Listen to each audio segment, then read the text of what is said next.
shadows spill, talking legends, chasing thrills, names that echo, stories that bite, old Chicago in the night.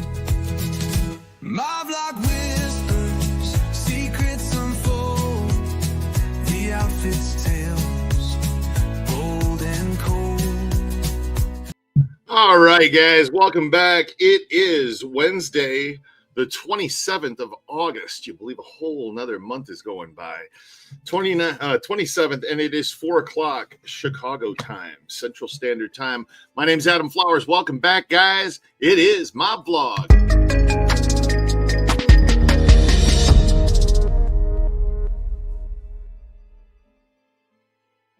And Mr. Red Wemette, how are you doing today, sir? I'm doing chipper. Fantastic, as always. So today we're going to be talking about specifically Bringing Down Cullotta by David Bowman and Dennis Griffin. Dennis was Frank's author. Dennis Griffin, rest in peace. David Bowman came out here in 2019 and said to Frank, "Hey, I'm the dude who got you locked up." And Frank, I remember he called me and told me this. He's like, "You're not going to believe who was on the tour today." And I said to him, "What?" And he said, "Yeah, this guy got me locked up and ratted on." And what? I said, "You never talked about this guy before." And anyway, we had him on Mob Vlog. I interviewed him out in Boulder City. That was quite the experience, in a hotel in Boulder City, Nevada, with David Bowman. Yeah, quite the experience. And then Red, you got to know the guy. You started getting on the phone with him. Yes, I felt sorry for him. Why? Paul Deary at that time owned Coastal West, the publishing company, and they took 100% of the royalties for his book. And I said, "You're getting screwed, man." I said, "When did you get your last royalty check?" He said, "Oh, I don't get any. They don't send me royalty checks." And I said, "Really?" I said, "How are you making any money on your book?" He said, "I'm not." So I interfered for him. I called Paul Deary and we straightened it out, and I got it. The publishing company sent it over for its name. But Coastal West is really screwed up. They're closed now. They're out of business. They filed bankruptcy, and everybody's divested of them. And they also, the Swan Song by Lisa and Carmelis Robinson was published there, and you can't get a copy of that.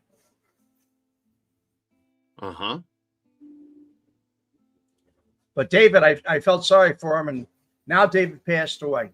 So yeah, that was we actually learned that in the comments of the video not too long ago. I saw a comment come up that was like, "Thank you so much for making these videos of my uncle."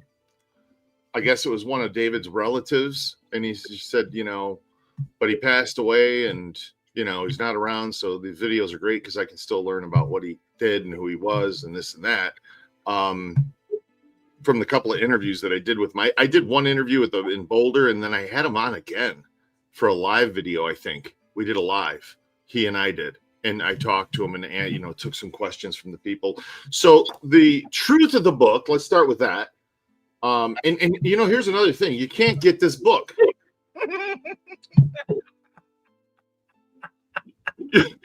I'm serious. You can't get the book.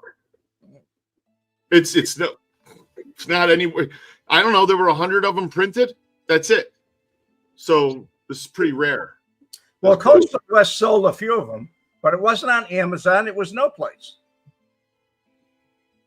They didn't print very many of them, though. I could tell you that much. Coastal West did not believe, well, they were a publishing company also, but they did not believe in giving it to Amazon or giving it to bookstores. If somebody wanted to order it, they wanted to order it direct from them so they could get 100% of the profit, the royalties and everything. And then they don't pay their their actual people that wrote the books. That's pretty wild. So Red and I read the book yesterday. I read the book. Red listened to me read the book because he doesn't have a copy, and he knows David's story. He spent enough time talking to him, So, so we're gonna unpack this story, and we're gonna go through it because I gotta say, I didn't think I heard Red laugh so damn much as yesterday when I was reading this book. I'm serious. Every few minutes, Red's cracking up because it's something that he said, something that he put in the book, and I guess there's some fibs that were told in the book too. There's two different stories, and really, this all started out because I told Adam, I said, Adam, David really made him the 3-time loser that Frank Cullotta that he was. Yeah, turning him in, and he said, no, that happened afterwards. And I said, no, it happened. So we had a debate on it for maybe a week, and all of a sudden he told me, he said, I'm going to read it. Did you read the book? And I said, no, I can't get a copy of the book. How am I going to read it? Yeah, so I dug out the copy that I had from David, which I'll be honest with you, I skimmed through the book. And I got the story, and I'm like, okay, let's do the interview and talk about it, and I'll get more of the story. So that was really the first time I sat and read through the whole entire thing, word for word. Can you read the part about the Dennis Griffin wrote about it being, Bertha's being not Bertha's, but the furniture being the thing that killed? That's what we debated about. We debated about whether the jewelry store robbery happened first, or if the him being arrested for the furniture happened, because his whole place was filled with furniture. I even say on the Vegas mob tour, Tommy Amato beefed on him. Now, maybe that's what Frank wrote in a book prior to meeting David Bowman and getting the story from David, that David's the one that ratted him out and beefed on him. I don't know. So quickly, though, guys, I just want to say hello to you guys. Mr. Hoffman, Tommy Bridges, David Grimpy, Tim Peroni, Dave M., Tim Hunt. We got the whole gang here. Christina Morris, she's our moderator. Thanks for being here, Christina. Nick Nolte, Sean Nolte. Nick Nolte. Sean Nolte, Scott H. Good to see you guys. Jim Magnifici, one of the Magnifici brothers, is here. Chris, 328. He's got my birthday. So Gabby Rodriguez, Lonnie, smash the like button, guys. Thanks for coming in. It's good to see you. Tommy's in the house. Dr. Shoes here. T.S. Brito. Don't know who that is. And Gear. Why do you bother doing videos? Still drink? A lot is dead. It died with him. Gear. Get a life, dude. All right. So, all Too Customs, it's good to see you guys in here. So good to see you guys. So, let's get to it. The book. Let's do this first. For those of you who don't know the story, David Bowman's story, I'll give them a nutshell version of this. Brett, sure, it's good to see you. So nutshell version. David Bowman moves here from Pueblo, Colorado with his family. When he was 17 years old. When he's how old? 17? 17. Mom and dad can't hack Vegas, so they move back to Colorado. David and his brother stay here in Vegas. He wants to be a gangster. He wants to be a drug dealer. He wants these, and he's a big time drug user. Right? Let's just call it how it is. Heavy. Okay, so he gets hooked up with, now again, for you guys that don't know, the Hole in the Wall gang. You got Frank Cullotta. There were guys that came in and out of it, but Frank Cullotta, Ernie DeVino, Leo Gardino, Wayne Matecki, Larry Newman, Sal Romano got put in, which was a mistake. Joe Blasco, who was a dirty cop, he was moonlighting with the Hole in the Wall gang. So these guys are all hanging at the Upper Crust Pizzeria, and Jerry Costanza gets tied in with them. Frank starts dating Jerry's sister, Elaine, and eventually marries her. So Nick Costanza, the father's there. Nick Jr. gets killed, found out in the desert in the trunk of a car. David Bowman gets brought in by Jerry Costanza because they're doing a little drug dealing together. And Jerry vouches for him, and Bowman starts hanging around the Upper Crust. To give them scores. And Other dope dealers. He's feeding them scores. He gave him the Cuban drug dealer, Eduardo. That was the big. Sorry, Ernesto. Ernesto was the Cuban drug dealer. That was the big one. Right. And the Ernesto, hey, Doug Ross, thanks for gifting a membership and afternoon from Alberta, Canada. It's good to see you, Doug. Red and I were just talking about the exchange rate for Canada to the US right now. Kind of crazy. So I love Canada, though. That's our biggest state. So just fucking with you, Doug. All right, so so he starts giving them scores.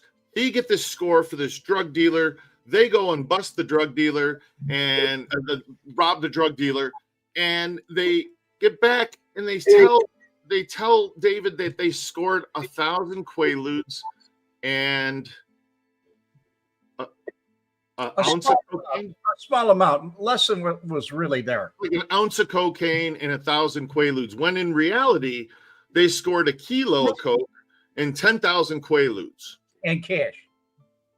$100,000 worth of drugs, right? And cash. They kept the cash on the side. They took cash too. Okay, so David and Jerry, right, Stanza start talking, that's not right.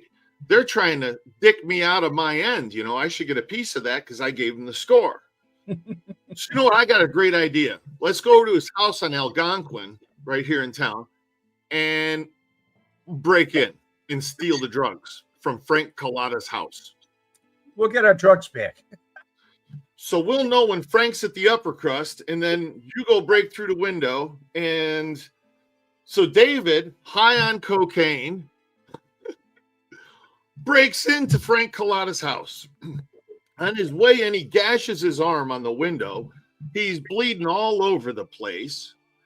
He knows right where the drugs are. Go ahead, Red. You got something? I'm getting rid of this guy. Oh, who are you getting rid of? What's going on?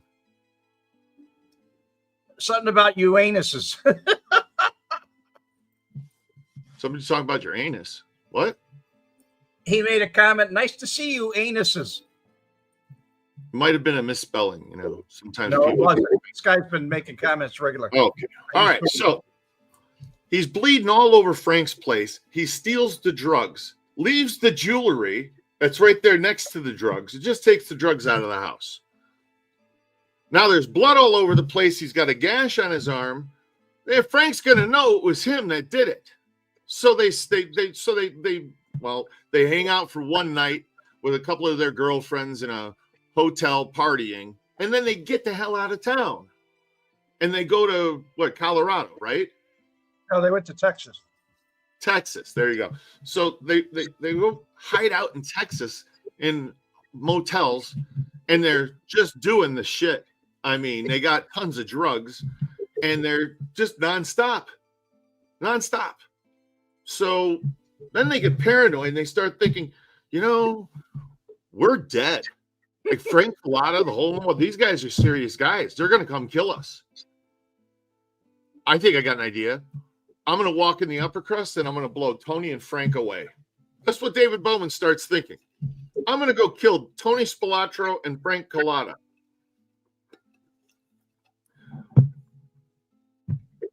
Which is just, in my opinion, kind of a crazy. But It was a good idea. And when he started to sober up, he was high on drugs. When he started to sober up, he said, "No, I'm not a murderer. I don't kill people. So I think maybe it's a good idea, that we'd have the whole outfit after us. It just wouldn't be. It would be over because they were dead." And so he decided he changed his mind. I mean, this is right after this other guy's brother is found dead in the trunk of a car. No, he was out in the desert. Well, out in the desert, but it wasn't in the car, dismembered in the car? Yes. I mean, it's like, okay. Do you really want to mess with these guys? But then again, they're high on drugs. They're invincible at the time.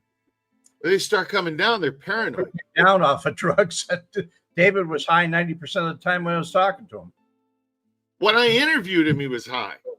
At a Boulder City interview, I was sitting in that hotel room going, this guy is high out of his mind. You still I have was these. uncomfortable, I'll be honest. They're on my vlog. You still have them. Oh no, I still have them. I could pull up a snippet of it, and show you guys. You guys can decide for yourselves. I mean, he is like out of his mind when I'm interviewing him, and he licking his lips and shit, and all. I mean, he was just. I don't know what he was on, but he was on something. I can tell you that. I'm not an expert in this, but he was. And people wrote in the comments, "Oh yeah, this guy was ripped." But anyway, he told me his drug of choice was meth. Methamphetamine. Yeah, at the time it used to be blow, but he said he couldn't afford it anymore. Yeah. Go to the cheaper. Jesus. Scott H., good question. What was a kilo worth back then? 75, 85 grand back then? I have no idea. I couldn't tell you. All I know is David said it's about $100,000 worth of drugs that they had. So David Grimpy, yes, he was high during that interview, definitely. David saw it. I mean, crazy. No, he didn't die from an OD. He died from cancer. Cancer, right, Scott H. He got cancer, so that's what did him in. $50K in the 80s in Canada. Doug knows. Thanks, Doug, for that input. I appreciate that. Got to have an expert in the house usually, right? So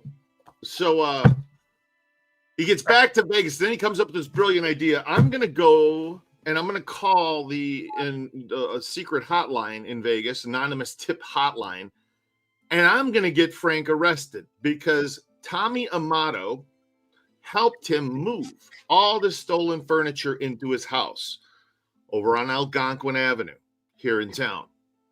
So his whole house is filled with this woman's stolen furniture. And David calls the hotline, ends up meeting Gene Smith, Detective Smith, face to face, and says, I can help you.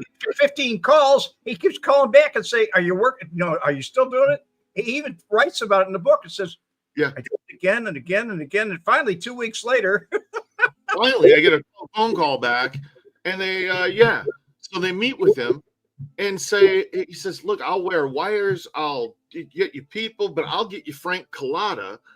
And when you get Frank Cullotta in this position, he's going to roll. He'll flip for you guys. This is what David claims that he predicted to the police. The genius of this is once you get him to roll, they don't need you anymore. Well, see, that's the whole genius. He never thought of that. That's the part. Never thought that. He didn't think that far ahead. Well, if I get Frank arrested, then I don't have to worry about Frank killing me. Number one. Or him having somebody come after me and hurt me badly, right? This is like a Frank Calabrese turning in his father. Well, yeah. Man, I mean, that's kind of... He's not going to make me work for him as long as I, get him locked up forever. You know what? And you hear that story and you go, man, his dad was really his dad was a tyrant, And you're like, he didn't have any weights on his arms and legs. He could have just gotten a car or gotten a plane and left. There was nobody. He didn't want to leave. He wanted the money. Just like David, he wanted the money. He wanted the blow. Why do you think he did all that? You do stupid shit when you're doing drugs. Yes, I can see that. I mean, people really make bad decisions. I would say so. I kept laughing when you were reading it. Well, yeah. I mean, every turn in this book is like, you got. What the fuck? What did he just say he did? You're going. There's no way that there's now how the validity of this. I mean, all the newspaper articles that are in the back in the appendix. All of it. It was in the Sun. It was in the Las Vegas Sun.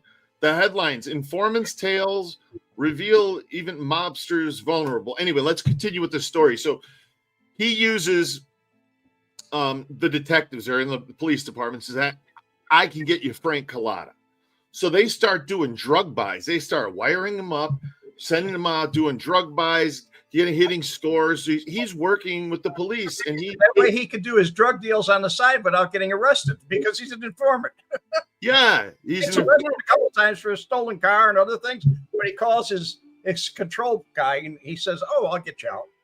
Yeah, Gene Smith just go, hey, let him go. Drop the Grand Theft Auto charges.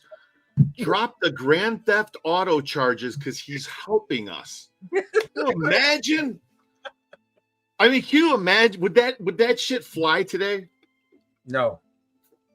That would never happen. It wouldn't have flown in my day. As a matter of fact, the FBI agents that I worked with, all of them, told me, if you really screw up, you're on your own. Good Lord. Yeah. When I got arrested for UUW, I didn't call the FBI. I didn't call anybody. I called a lawyer. Doug Ross, cheap now, 25 to 32,000 per kilo, I guess. Laugh out loud. Only know because I watch the news now, never seen it. Over 25 years, Adam. Not even inside the courthouse. Over 25 years as well. I seen the light, never liked the steel doors at all. I seen the light, never liked. I don't blame you. That's not a. David saw the light. It still flies to this day. No, hey, hold on. Tommy's he was a former Calumet City police officer. It still flies to this day.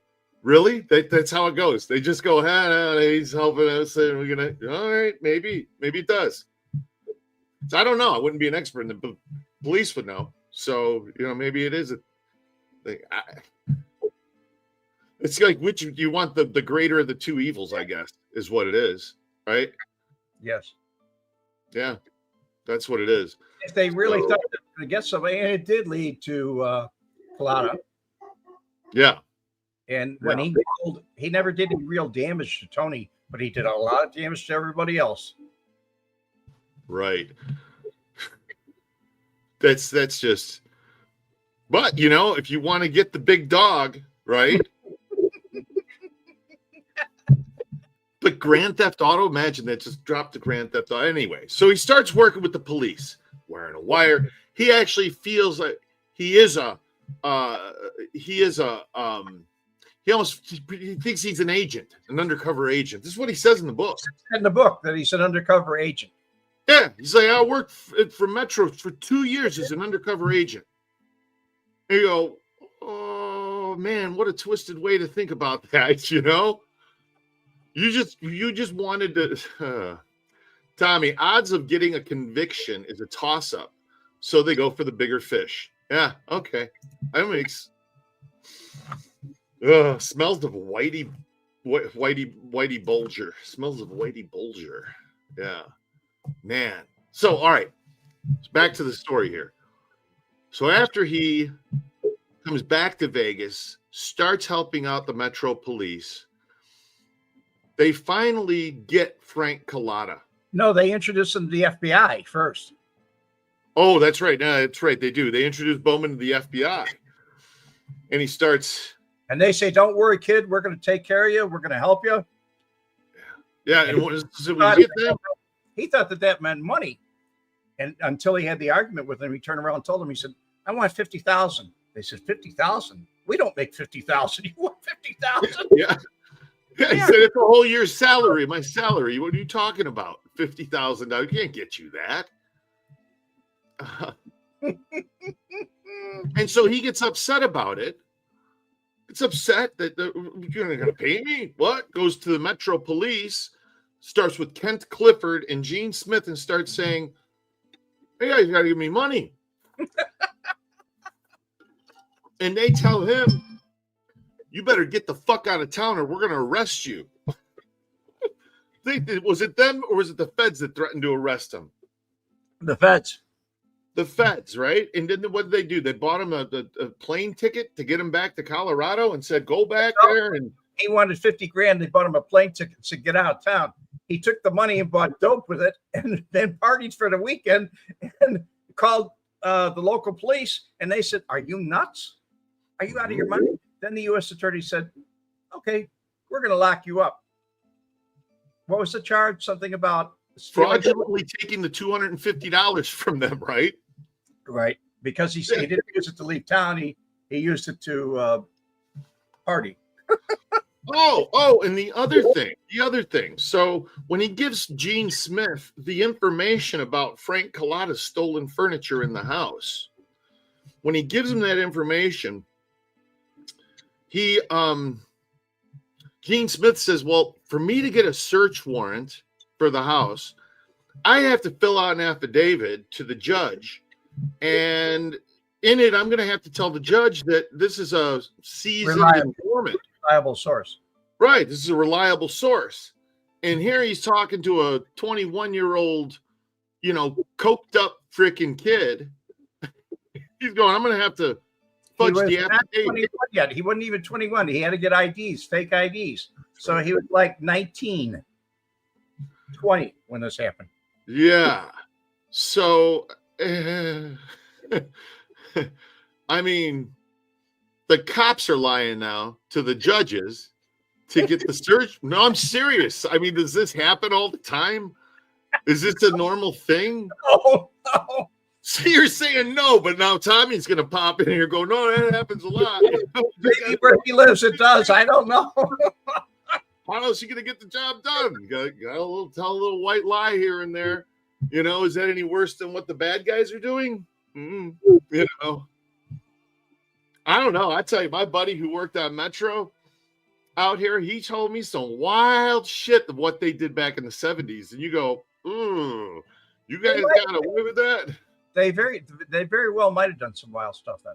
Poetic license. It's a poetic license. I like that. Poetic. Adam, tell the folks about when he made the buy from the one guy in the parking lot. He ran. They ran over some guy with the police watching.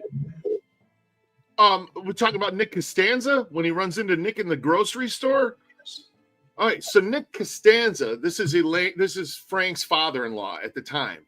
His father-in-law, who hangs out at the upper crust, who lost his son Junior, all right, because of that drug deal gone bad. Who the hell knows what he did, but or how it. They never did. They even was that ever solved? They didn't even say that in the book. That wasn't ever solved. It wasn't solved. Man. Anyway, he runs into him. Yeah, so he runs into him at the store, and he sees him in the store, and I forgot the beginning of the story. Before he gets to Vegas, he and a buddy decide that they're going to rob a guy in Colorado at the bank. He's friends with the bank teller, the girl who works there, and he said, "Do you know anybody that comes into the bank on a regular basis and takes out large amounts of money?" And she says, "Oh yeah, every Friday, the guy who works at the credit card union or credit union comes in and he gets $50,000 in cash and walks out with it every Friday." So they lay on this guy for like a month. Every Friday, he takes the same route, same thing. Goes in, walks out, goes to the thing. So he says, well, behind the fence at the credit union, he's going to hide with a pistol. 357. With A 357, right. A 357, but it's a BB gun. It's a look-alike. It's a replica, but it isn't a real gun. And, we'll use this gun. That way, in case I get in trouble, it won't be a bigger charge because it's not a real weapon.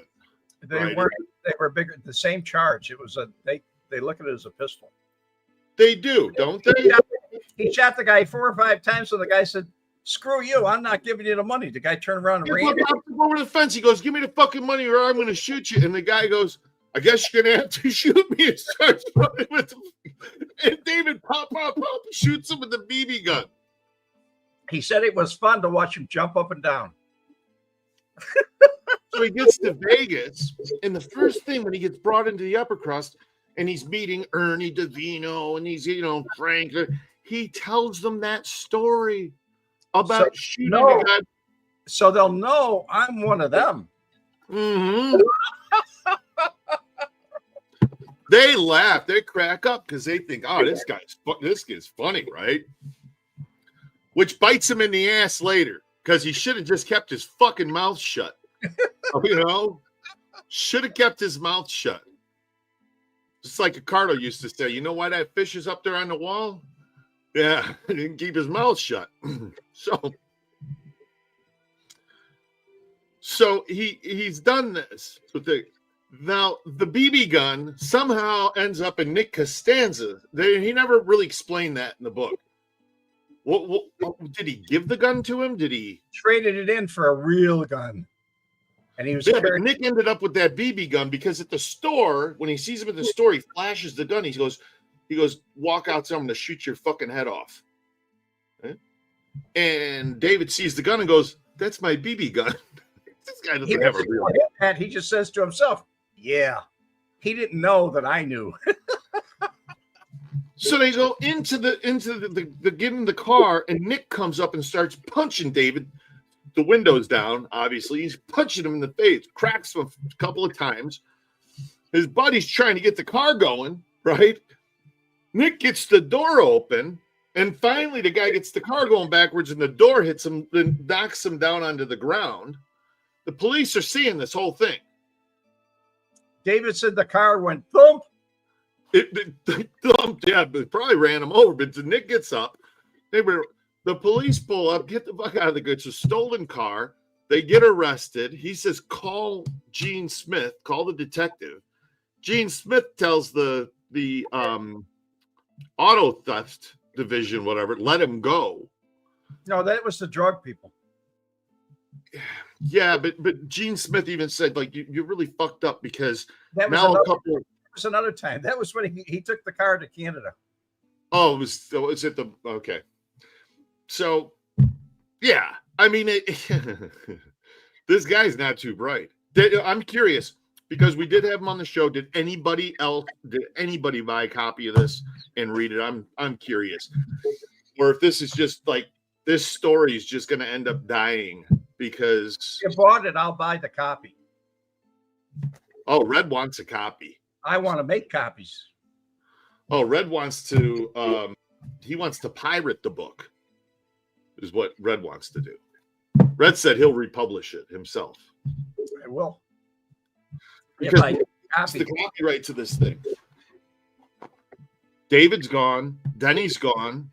Coastal West doesn't exist anymore. So I don't know. It said it's copyrighted, but David, I don't think David signed over anything to his family or friends or anything like that. And if they did he have a will? Was it probated? It isn't online. Well, David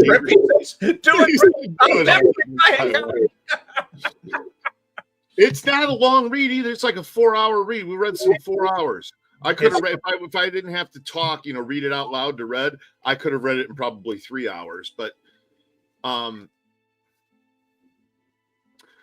anyway, what a freaking wild story. And here's the thing. Frank Cullotta didn't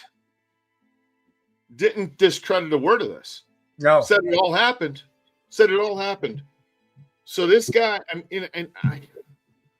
Frank want to admit that somebody broke into his house and stole the drugs from him? Where do you think Frank got all of his blow when he was on what do you call it? Cocaine?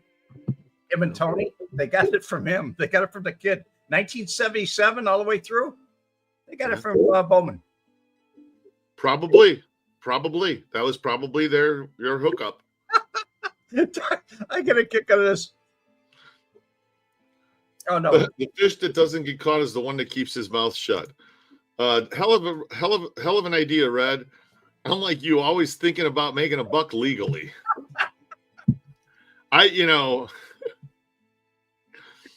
Jim Magnifici, he was in the hole in the head gang instead of hole in the wall. He was in the Hole in the Head gang, all right.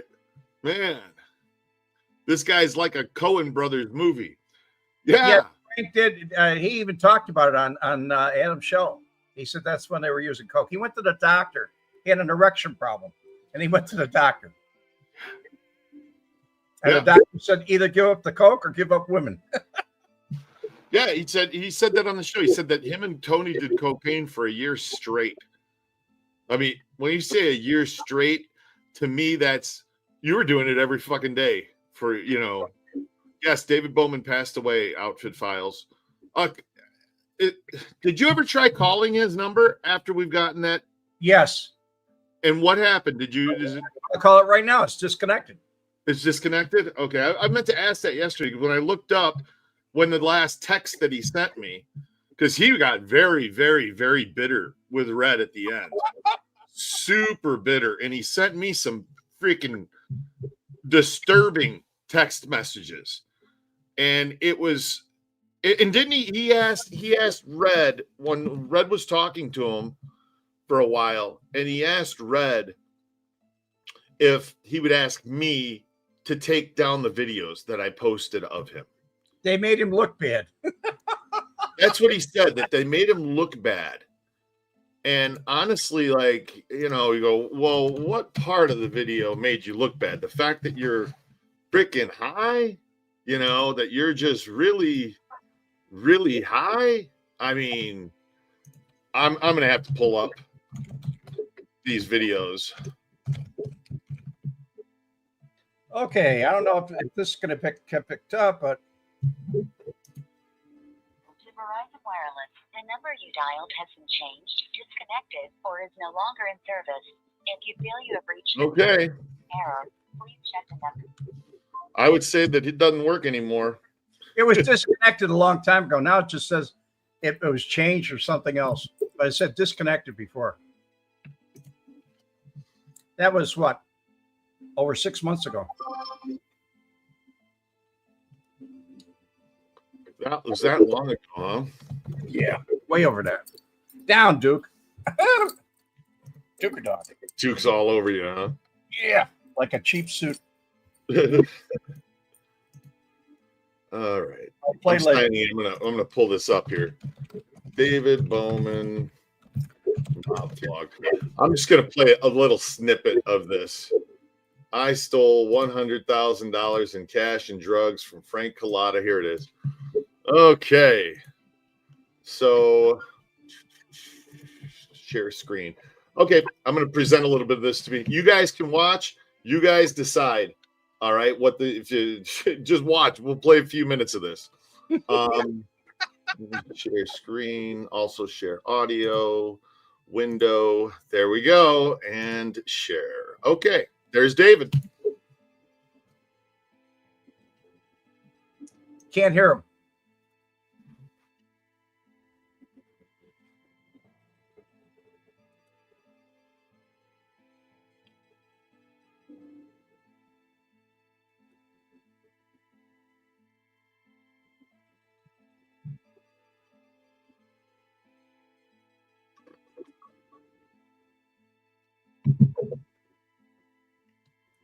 You got no sound, Adam.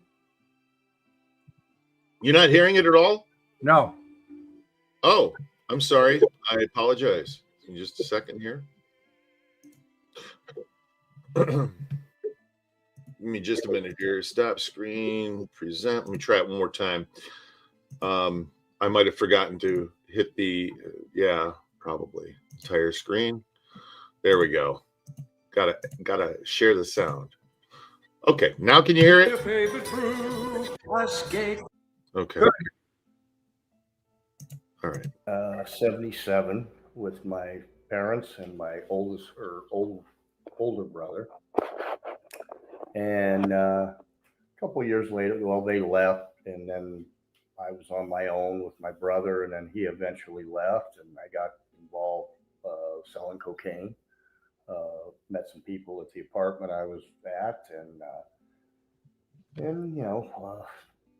became pretty good at it, and developed a reputation, and met some pretty good people in that business, and And that's how I. You know, I just remembered something too.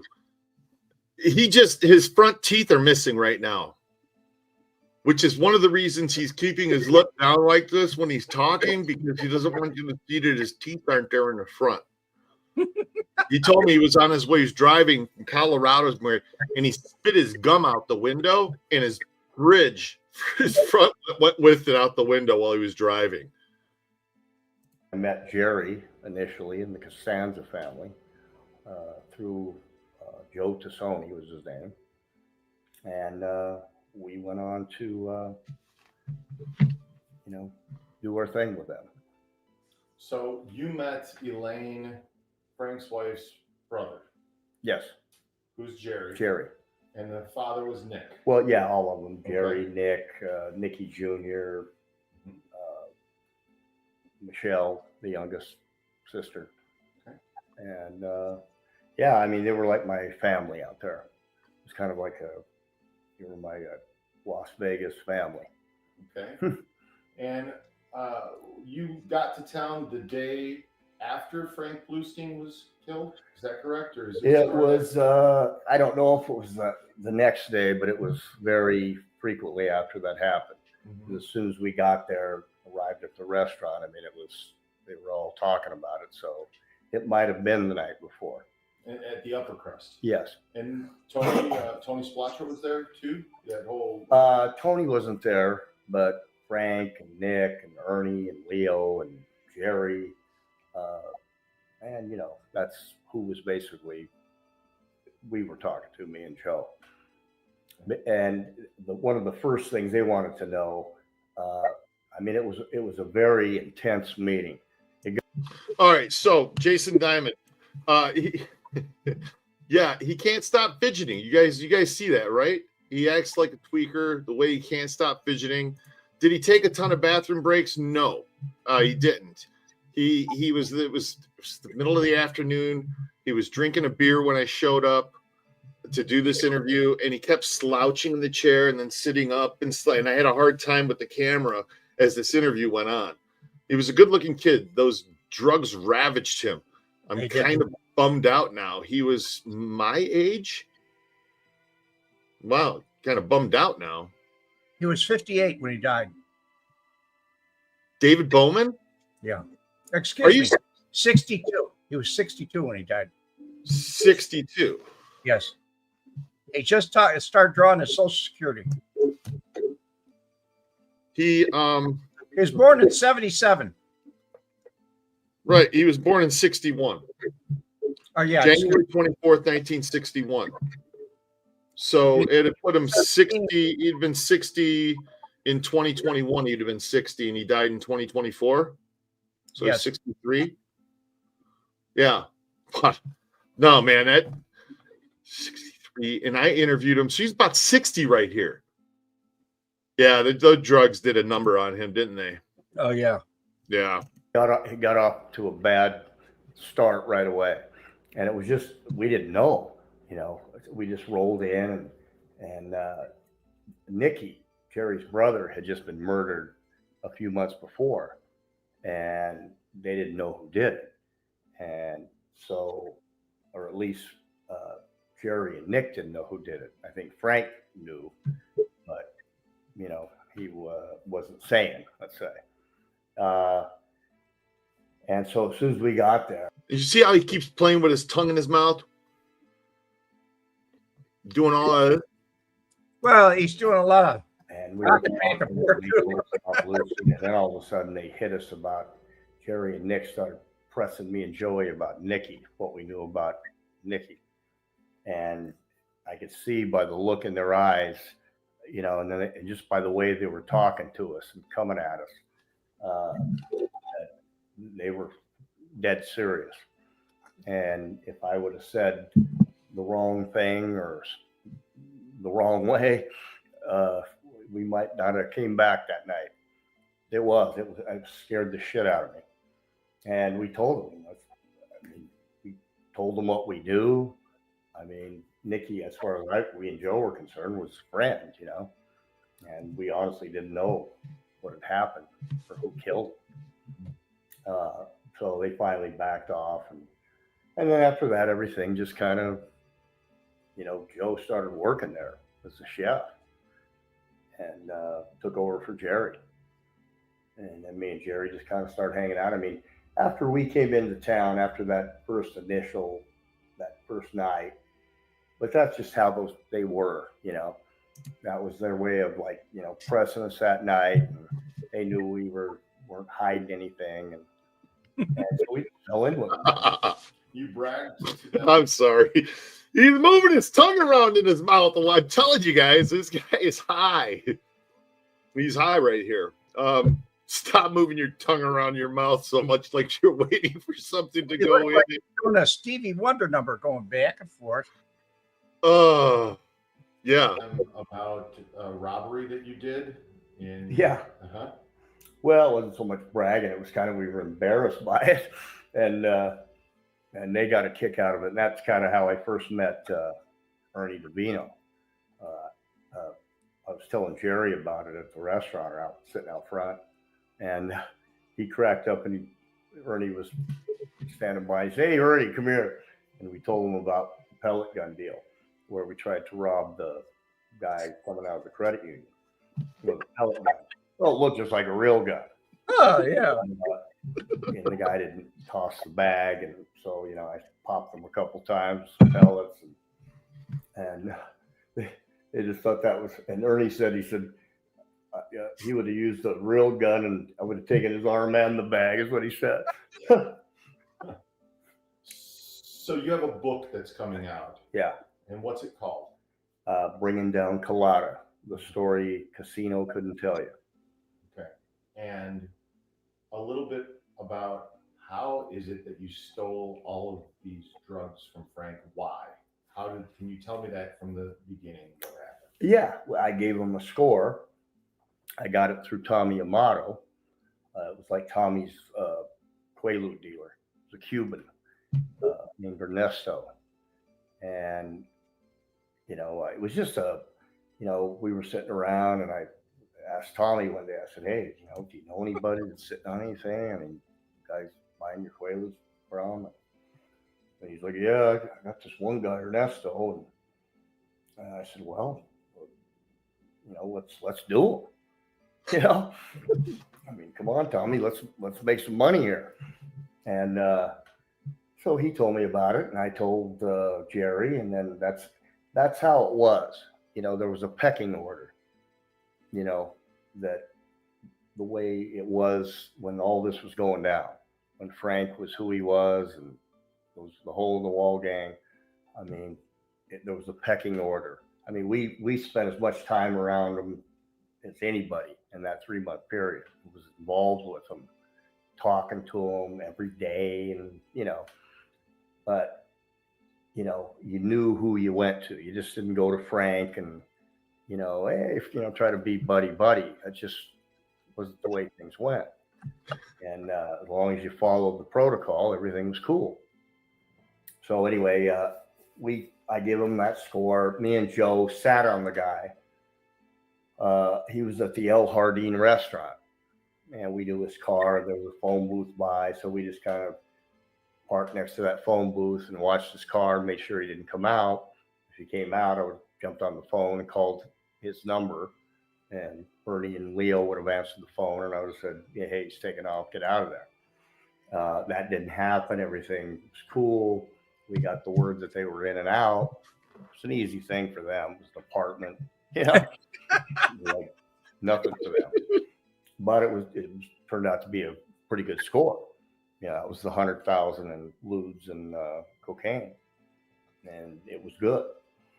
But see, and that's again, those guys didn't give a shit who it was. They didn't care. They would hit him.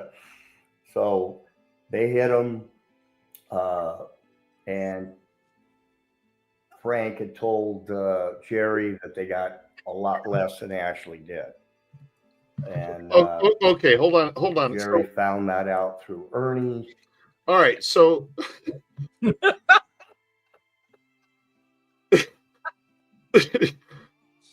I agree with you, Alan. He's probably going to say somebody jumped on us. Now so just hear me out here. So that was the first time that I interviewed him, but I had him on a live feed, and because he was sitting out by my pool. Remember that? Yeah, I do remember it. In the beginning of the video, you said David Bowman's back. Yeah, I'm looking for that because, man, I want to show you guys because he's a different person. He's a totally different person in that video. It's after that date. It's after that date. Yes, it is. Let me go look, man. We got a lot of lives. Let me quickly look through here. Guys have any questions, comments? He always looked happy, but he was a very unhappy person. I used to listen to him for maybe 6-7 hours on the phone, and all he did was complain about how he got shortchanged because he was never part of the casino movie. He was never part of anything that Frank accomplished, and he was jealous. He said, nobody recognized me. Nobody give me the credits that I deserved. Were we doing live videos when I had him in? No. You and I hadn't started doing live videos yet? I don't think he did a live with you. No, he did one live with me. Well, there was just one then. Because we took questions and comments. Man, we've done a lot of videos. Holy shit. And I'm searching the channel for this video. I really want to show you guys this clip. Mob vlog, Bringing Down. Yeah, live with David Bowman. There you go. Oh, look at that. I used the same thumbnail. No wonder I was getting confused. Here. Would pick up the phone and I'd tell them to get out of there, but that never happened, and Just everything went smooth until guy. we found out that they got more than what they said they got. Twitching around. He's not doing. So all you were told there was 100,000 today. Dave. Oops. Look, I was a little bit skinnier back then. Yeah. But there's two sides to every story. So Let me interject something, Adam. Yeah, please. That people need to take into consideration, and it's not just about Frank Cullotta. It's about, like the guy made the comment about, he doesn't believe half of what these ex-mob guys say, and I get it. You know, I see a lot of that stuff on YouTube, and you know, I understand. All right, so good. That's just what I wanted. I wanted to just show you guys. And here, Ryan Brown. It's night and day. It's totally night and day. Those two videos, those two people. That guy was high as hell the first time I had him on. He was high on the second one too. He took something to calm himself down. Maybe he did. Chevy 11. Shit. Thought that said with David Bowie until I expanded the title. With David Bowie. Yeah, no. Didn't have David Bowie on. It's not David Bowie. Different dude there, Adam. Sounds different guy, more alert and smarter. Yes. Describes a person exhibiting excessive, compulsive, and repetitive behavior. It's true. Yeah, it's true. So, anyway, guys, the book, the story, it's legit. It happened. Frank Cullotta didn't. Matter of fact, this guy has balls. He booked a tour with Frank. And a phony name. He booked the tour. Booked it under a phony name. And sat down in the back seat and said, do you know who Secret Witness, that Frank talked about it in one of his shows with him? Yes. Yes. He said, do you remember who Secret Witness 164 was? And Frank, like, now he's in the car with the guy. And he turns around going, imagine being Frank sitting there. Grabbed the phone and called a couple people right away because he wanted to let somebody know he was in the car with him. Yeah, I mean, it was what a wild thing. get in the car and go, hey, I'm the guy who got you busted. You know? David, I thought that was remarkable. That was a lot of balls to do that. Oh, that ball's like steel, man. I mean, you get somebody you change the course of somebody's life, right? He probably just wanted a little clout. Everyday bullshitter. You got it. It's what it was, man. It was, nobody ever talked about me in the movie Casino, and nobody ever told that story about, And I didn't get paid. I didn't get paid. Oh, by the way, when the police told him to get the fuck out of town, he didn't. You know what he went and did? He goes to the newspapers with the story.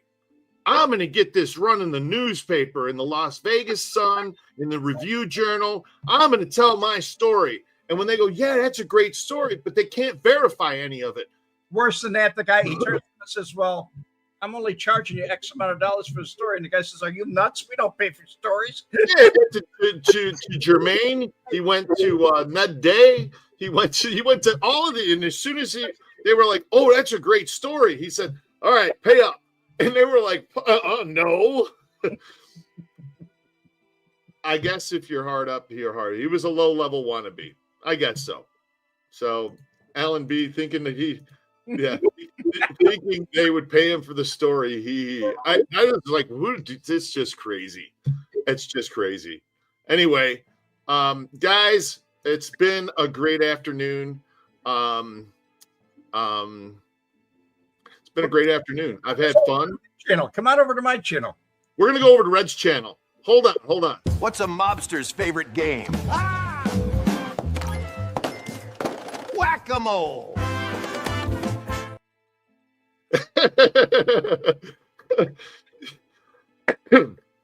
He should have gone to National Enquirer. Yes. I don't know about that. All right, one more. I will be honest, it is kind of scary out here at night. You're scared?